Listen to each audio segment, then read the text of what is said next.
I'm a firm believer that things are better learned when we are left to connect some of the dots on our own. That's what I really love about literature is it's not something that's just spoon-fed to you.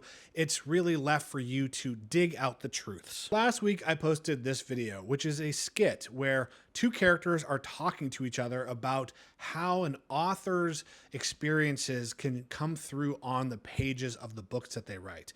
And then when it comes to the topic of Blood Meridian by Cormac McCarthy, one of the people who was just on board with acknowledging an author's real life bleeding onto the page, then they say, hey, we got to separate the art from the artist because this person did do some bad things, but we're just going to ignore that. No matter what an author did or what their life was like, we should take into consideration what their life was and use that as a lens for how we read their books. Now, this is something I've kind of always believed in, but this was really hit home for me recently when I had a college professor join my Patreon to teach a course on science fiction. And every single book that we talked about, she started the lectures with the history of the author. We talked about the good and the bad of each author. And when I recently started taking a free online course from Harvard University about literature, guess what?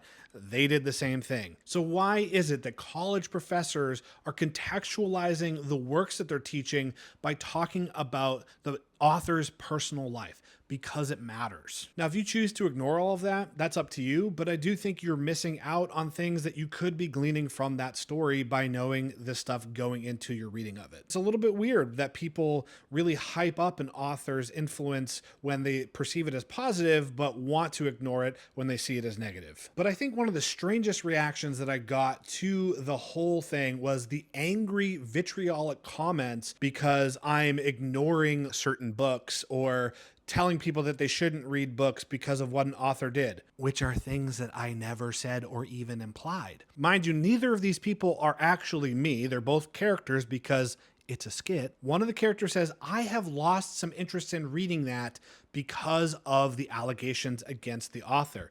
They didn't say you shouldn't read it. The character didn't say I'm not going to read it. They just stated a personal preference, which really offended some people. So if you had that reaction, I encourage you to sit with yourself and think on why a fictionalized character in a skit saying that they've lost some interest in reading a book was so highly offensive to you. Now, we all read for different reasons, but if you're reading big L literature, it's probably because you want to think a little bit more critically about the world. So don't shy away from who an author is. Use that to inform your reading. That's all I'm saying.